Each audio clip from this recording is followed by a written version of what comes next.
Welcome, everyone, to the 2023 NNLM Virtual Symposium on Health Misinformation. We are glad you're able to join us today. My name is Elizabeth Roth, and I'm the Research and Data Science Strategist for Region 2 of the Network of the National Library of Medicine.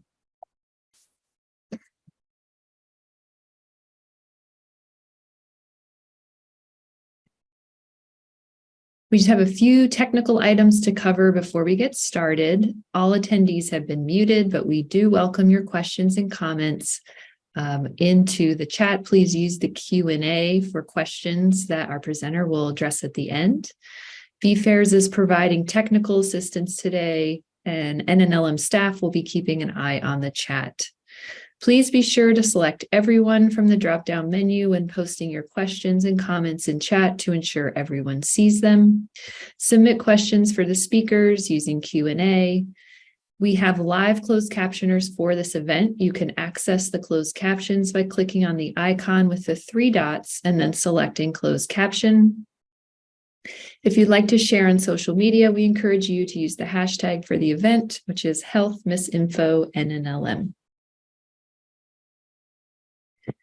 Before we get started, I'd like to share a little about who we are. The National Institutes of Health is the nation's leading medical research agency.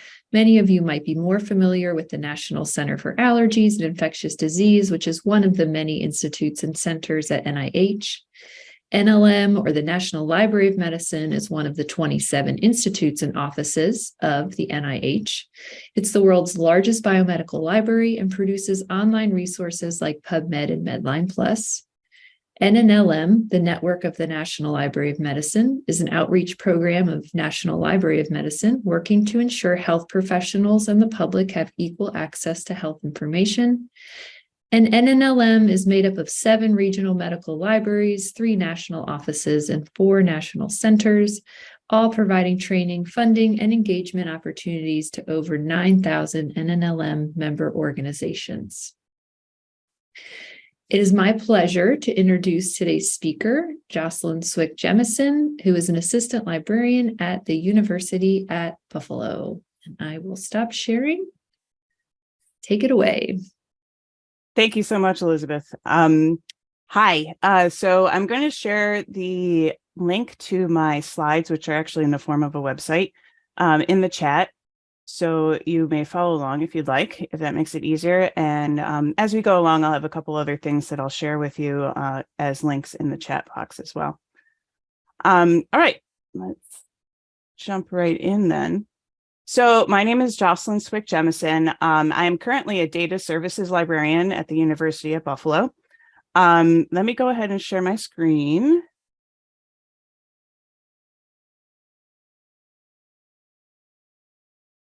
All right, can everybody see my screen there? Yes. Awesome, thank you. Stuff around here. All right. So, I am a data services librarian. This is a new role for me. I've been in it for about 6 weeks now, but I've been at UB for 5 years. Previous to this position, I was an undergraduate education librarian. So my main job was teaching information literacy to first-year students. So in that role, I've learned a lot about how people are consuming information that they find online. And then along with the mis and disinformation surrounding the COVID-19 pandemic, I noticed a skill gap when it came to evaluating science and a general lack of trust in so-called experts. My position now is based in our health sciences library, and I have a previous career in clinical research. So my focus today, I will say that it's about science literacy, but it really does kind of hone in on health information literacy as well. Those are the examples I use because those are the examples I find most interesting personally. So this is what I am calling evidence-based scrolling. So in short, this is the idea that we need to be able to trust experts, but we also need to be able to hold them to a high standard. There are hundreds of science experts sharing quality information online in an entertaining and easy to understand format. But we also know that there are pseudo experts out there looking to spread mis and disinformation. In fact, I noticed during the keynote in the chat, someone mentioned, oh, my, so-and-so thinks that they are getting good health information from TikTok. They go to their TikTok doctors, right? So no, I do not mean for my slides to progress. I haven't moved on yet. Thank you, though. Right, TikTok is an example I like to use because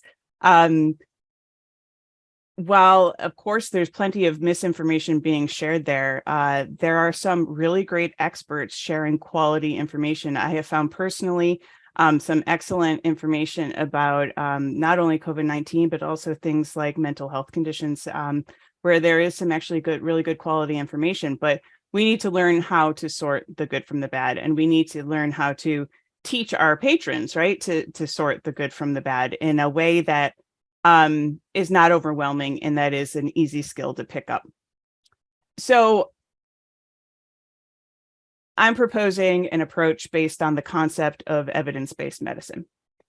So basically today, I want you to take away how to recognize how science influencers can be role models for science literacy, looking at methods for integrating science influencers and the concept of science literacy into your practice, and feeling empowered to use non-traditional media and information formats to reach students and patrons and demonstrate science interpretation skills for use in the real world.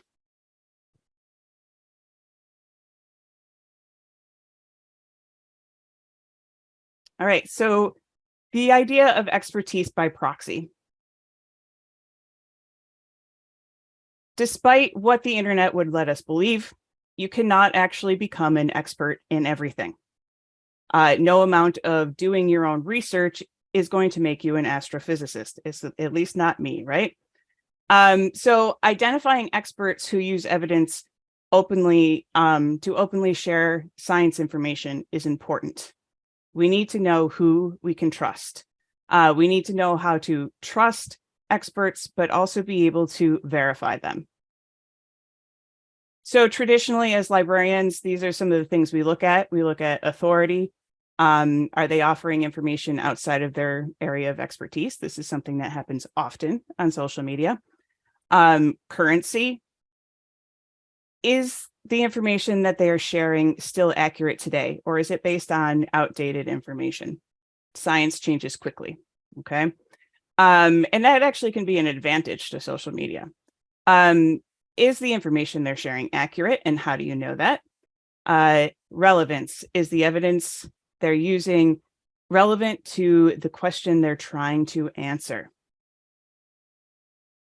And purpose. So something that's very important when it comes to social media, we want to look at the influencer's purpose. Mainly, you want to ask yourself, are they trying to sell you stuff? So I make a few exceptions to these rules. One being that one of my favorite science influencers is someone named Mama Dr. Jones, who's an OBGYN who makes awesome YouTube videos. And I did purchase this sweatshirt from her a couple of years ago, and this is my official ugly Christmas sweater.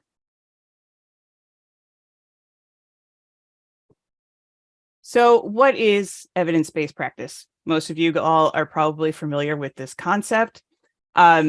So what I like to tell people is that evidence-based practice is what you hope your doctor is doing. It can sometimes mean that a doctor or other health practitioner presents you with a treatment option that is not, quote, what has always been done. It may also mean that your practitioner may not prescribe the new flashy or expensive treatment because they know that the tried and true standard of care has the best evidence of effectiveness. So evidence-based practice is based on the idea of evidence-based medicine, meaning the practice of applying the current best information to guide the treatment of individual patients. So how can we apply this to our own science consumption? You can use an evidence-based approach to evaluate whether our science influencers are also using an evidence-based approach to present information. Once we have established someone as an evidence-based practitioner, we can trust their expertise by proxy, meaning the energy that goes into validating each one of these sources that we find online is not infinite.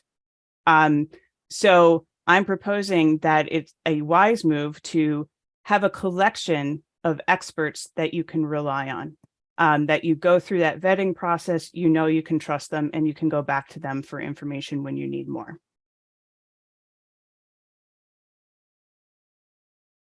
So what we're looking for is the idea of rejecting the idea of this is how we've always done it in favor of this is what the science supports. Also, a willingness to change as new information becomes available. So this is a diagram of the basics of evidence-based medicine. And you can see that it is a combination of clinical judgment, meaning the previous knowledge that the health practitioner already has, relevant and scientific evidence, meaning what is currently in the literature as best practice, and combined with the patient's values and preferences.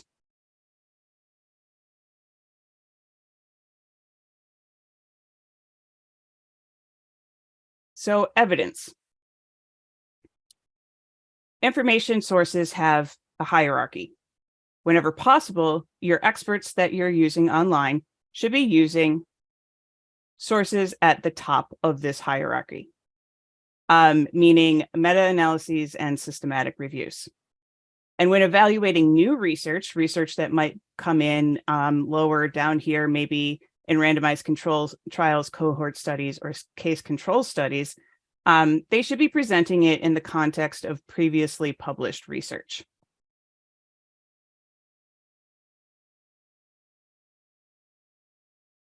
Judgment.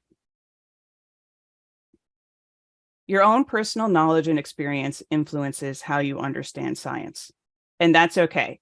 This is kind of what we think of as the smell test, right? If it sounds like it's not good information, it probably isn't. So you need to trust your own instincts and judgment when it comes to interpreting science that you find online. And then we come to preferences. So in medicine, a patient's preferences must be taken into consideration. So you think about a person who is diagnosed with end-stage cancer, and they're told that chemotherapy may offer them a few extra months of life, but would be miserable to endure. Their preference might be to forego the evidence-based treatment in order to have a better quality of life, right? So when it comes to science literacy, there's also a place for preferences, but it cannot come at the expense of evidence. So for instance, two of my favorite medical influencers online, including the Mama Dr. Jones that I just shared the sweatshirt of, are OBGYNs who are unabashedly pro-choice. I am also pro-choice. So I find their information aligns with my own values, and therefore I keep them in my arsenal of tools when it comes to finding information online, health information online. If I were not pro-choice, I might be looking for different sources of information, which is fine as long as it doesn't come at the cost of evidence. Preferences give us room to choose the proxies that share our values, but it's not a substitute for evidence.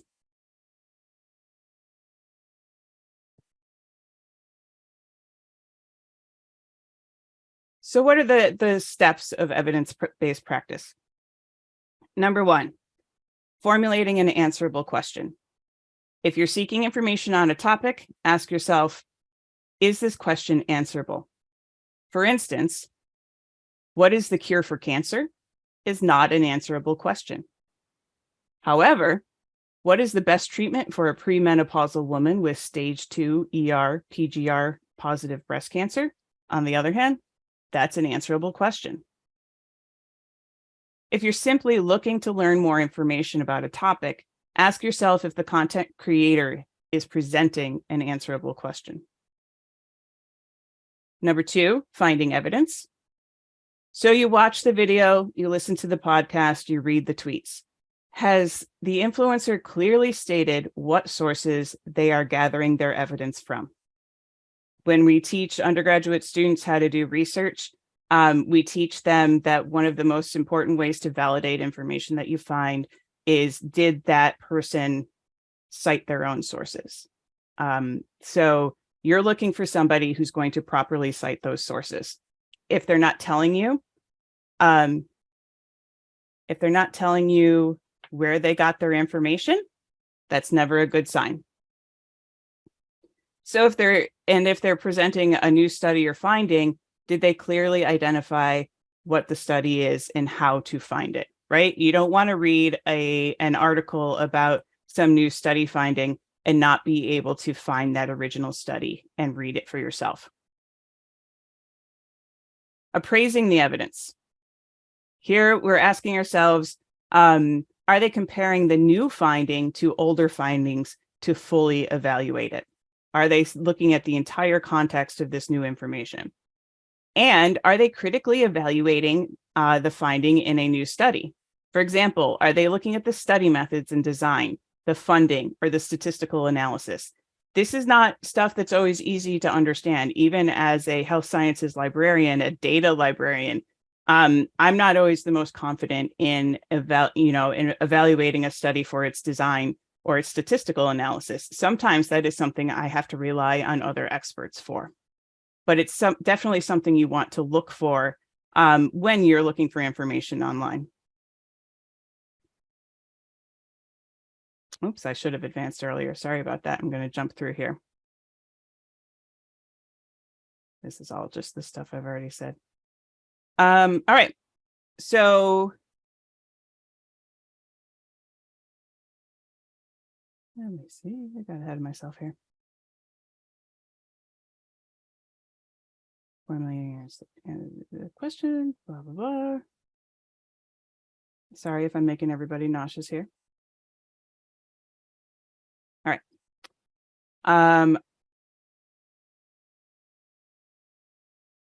There we go. Caught up with myself there. So does the information presented apply to the question you're trying to answer? This can be tricky. Sometimes when people share information online, it seems to be relevant to your question. But when you go back and look at those original sources, maybe it was a different population of people being studied. Maybe it was a different medication being studied. Maybe the way this content creator has shared the information, they've misinterpreted. So you want to ask yourself, is the information presented relevant to the question you're trying to answer?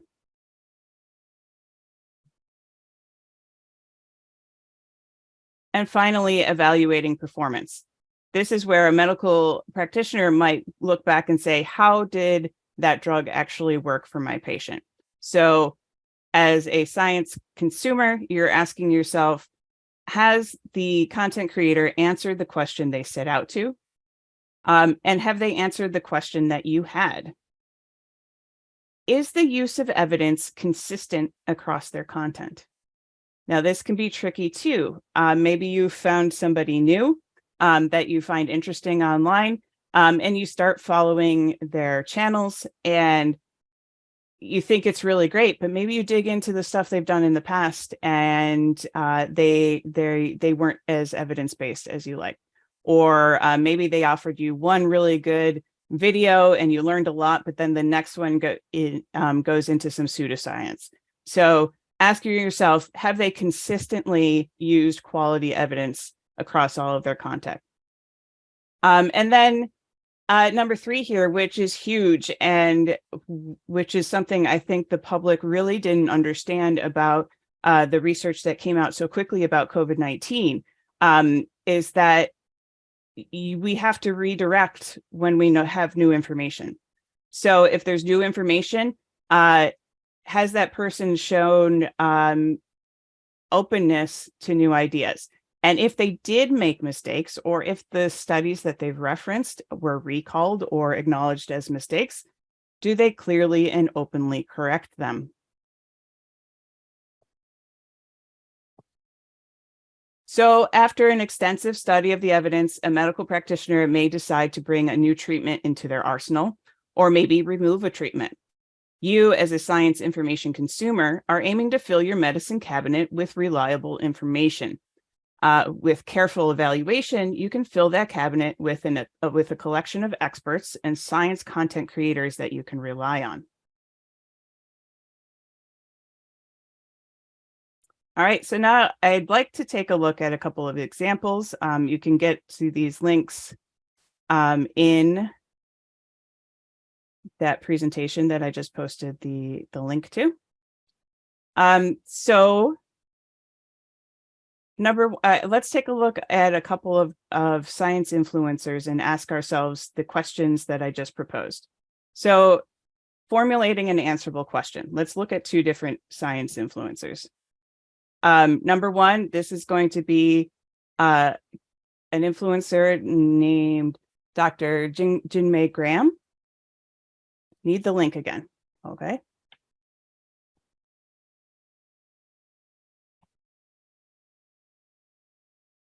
Is that link working for the people who have gotten it? Oh, I'm sorry. I'm sending it just to panelists. That's my bad. I should have read that at the beginning. Thank you. Thanks, Michelle.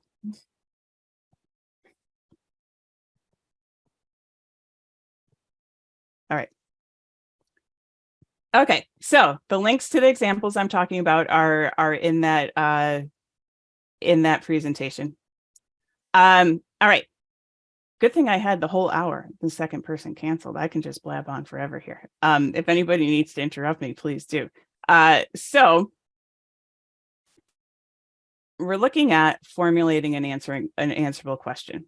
Let's take a look at our first influencer. This is a naturopathic doctor, Dr. Jinmei Graham. And this person has shared this, basically it's a retweet of Dr. Joseph Ladapo, and he was the Surgeon General of Florida. So he released this so-called study. It's supposedly a case control study. If you look at it pretty closely, it was pretty poorly done, saying that this analysis of young men between 18 and 39 found evidence of increased issues with cardiac health following the COVID-19 vaccination. All right. So then we have our second science influencer. This is a podcaster. It's actually two podcasters. They're both scientists, one in public health and one in biology. And they have posted a similar on a similar topic about myocarditis and COVID-19.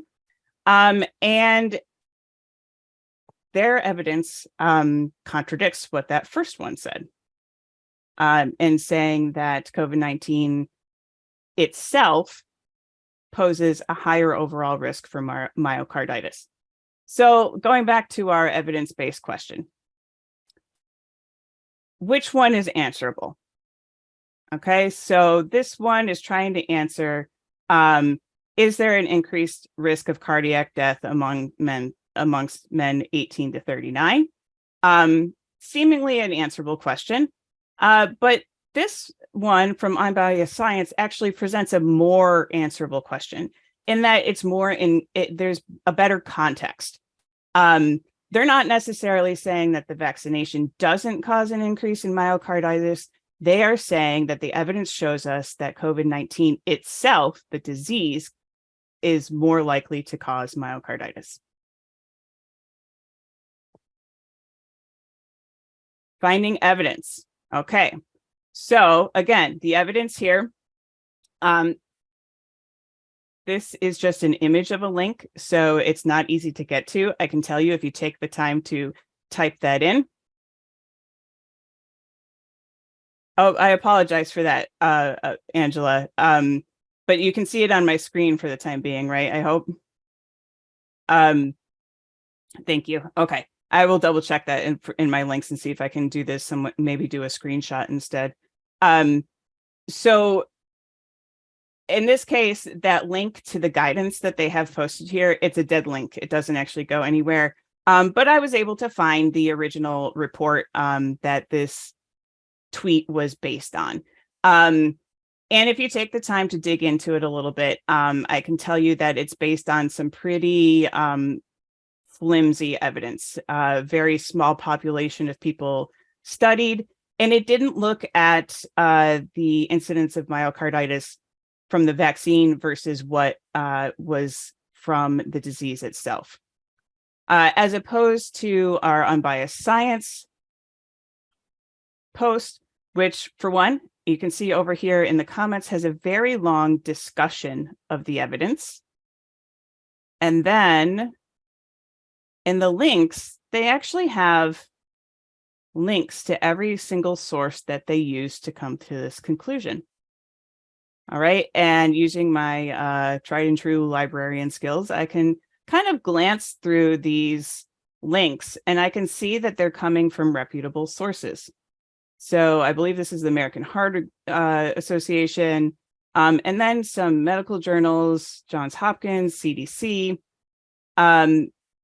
You could take the time to go through and open each one of those. But they are mostly what we would consider to be at the top of that evidence pyramid. They're not all meta-analyses or systematic reviews, but a lot of them are randomized controlled trials or other studies that have a solid science behind them. All right, so then again, appraising the evidence. This one, it wasn't published in a peer-reviewed journal. It was merely posted on the state of Florida's website, as opposed to, again, the links that we have here from Unbiased Science that are published in peer-reviewed journals. Applying the evidence. So again, taking the time to look at the evidence that is within this report that the Surgeon General is using here, it actually does not indicate that men from 18 to 39 should not get the vaccine. In fact, it indicates exactly the opposite. And there's even language in there saying that the population sample was too small to actually draw any conclusions from. Again, as opposed to our unbiased science, where they carefully evaluated these sources to come to the conclusion that in relation to what somebody might get from the disease of COVID-19, the vaccination is actually much safer. All right, and then it comes to evaluating performance, and this is where you get to go down a rabbit hole of looking through a naturopath's Instagram page, which you get all kinds of interesting and questionable things, as opposed to the Unbiased Science podcast site, which I don't know if anybody's listened to it, is really well done. This was recommended to me by a friend who's actually awesome. Morgan, that's great. This was actually recommended to me by a friend who's an epidemiologist. So I was like, oh, I know this is going to be good. And they do a really good job of breaking down the information into a way that is easy to understand. And it's always backed by science.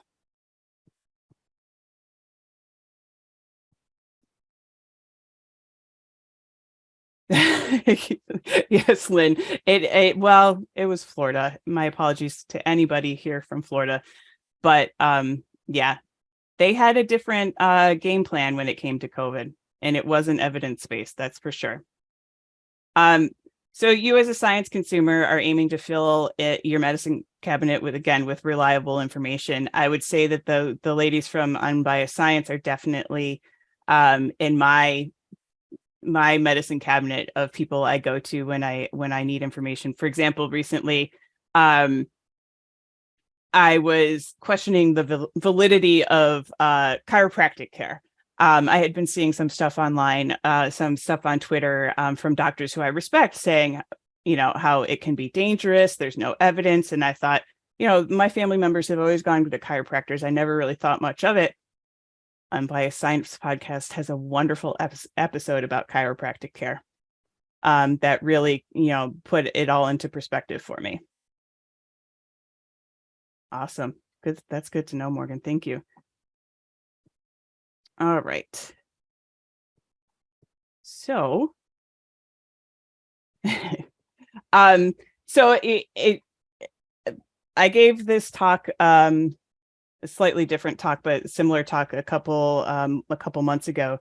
And it was right after Damar Hamlin from the Buffalo Bills had collapsed on the field. And so that's kind of why I went with the example of myocarditis, because so many people wanted to blame his condition on vaccines, of course, which there's no evidence of. But it felt really relevant at the time. And I'm raising 3 little boys. And so, I am in the position of having to make those decisions about their health and about their health care, and finding great evidence that can be broken down for me in an easy to understand way from the Unbiased Science podcast was super helpful in that. So let me share another link with you. It's actually right here too. Actually, that link might not work anymore. I'm going to share 2 more links with you. All right, so here's a link to my information if you wanted to get in touch with me. But also here is a link to my evidence-based scrolling website that I set up. If you want to check it out here, this link right here goes to my presentation that I just gave. And this science influencer library discusses some of the people, or it gives links to some of the people that I trust and that I go to when I need information about stuff. And there's one more site that will allow you to submit an expert that you trust that we can add to this list.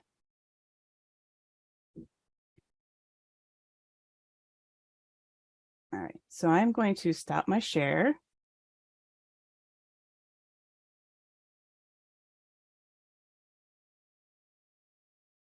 All right, it says screen sharing is paused. All right. All right, interesting, Elaine. Thank you. I'll have to look that one up. Somebody said, let's see, the People's CDC. I'm not familiar with that one. Melissa, I'll have to look that one up too, but the name makes me suspicious, that's for sure.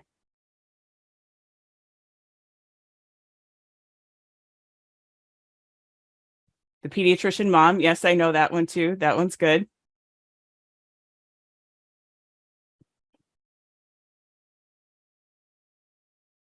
All right. So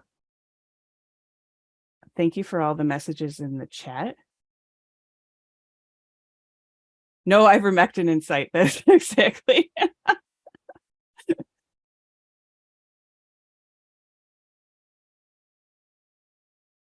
Interesting. Okay. All right.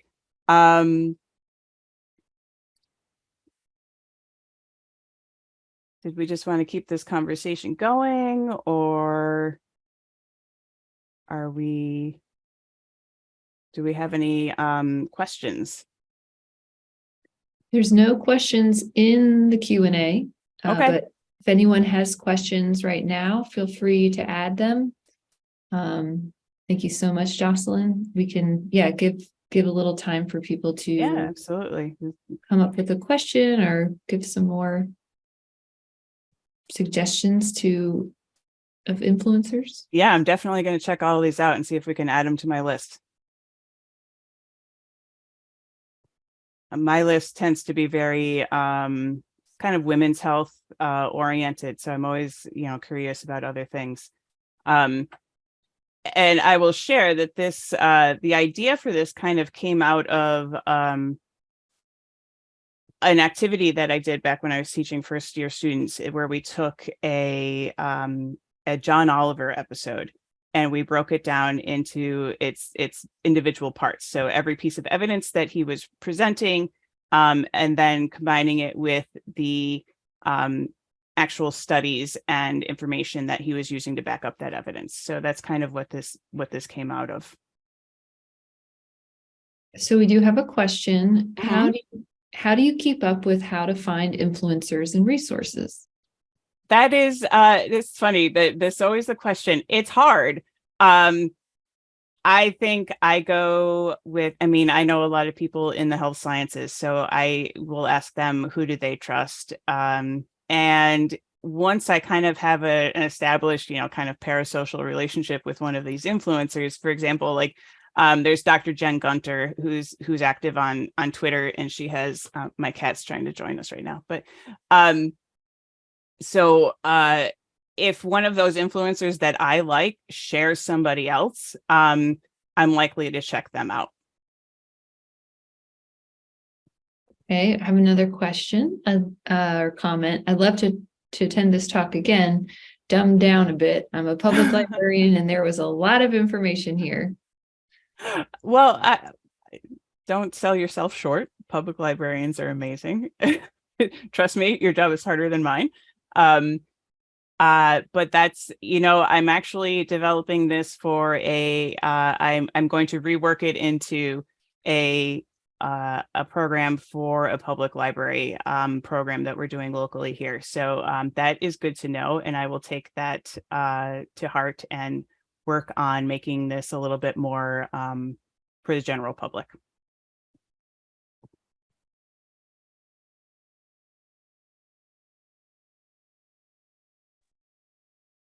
So I had a quick question. I'm one of the chat monitors that I apparently can't write in the Q&A section, so I'm just going to say it. Evidence-based practice was originally designed for kind of informing clinical practice. What are some things that have to change or perhaps might not be applicable when trying to transitioning it to this different context of kind of online health information? Yeah, I think the hardest part to kind of transition into, evaluating online health information is that what part was it? I forget now what I called it. But kind of the part where you're judging whether or not, evaluating performance or applying the evidence, right? So I think that was the hardest part. Like in evidence-based practice, you're looking at the patient, you're looking at their preferences, and then you're looking at the clinical literature that's available and the most current clinical literature. And then you have an actual person in front of you that you can apply that evidence to. So I think for me, that's kind of like the hardest part with this, kind of method is saying, how do I apply that evidence? Or how is this content creator applying that evidence?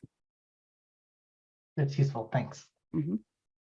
Yeah, it's an interesting in between, because as a librarian, I want to, I have that urge to go back to the original sources and read them. But that is time consuming and not easy for people who don't have access to academic journal databases like I do. And honestly, I'm not a doctor, so interpreting that is not always easy. So my goal is to build trust in experts and use these novel formats to be able to spread good medical information and to help people discern the good stuff from the bad stuff.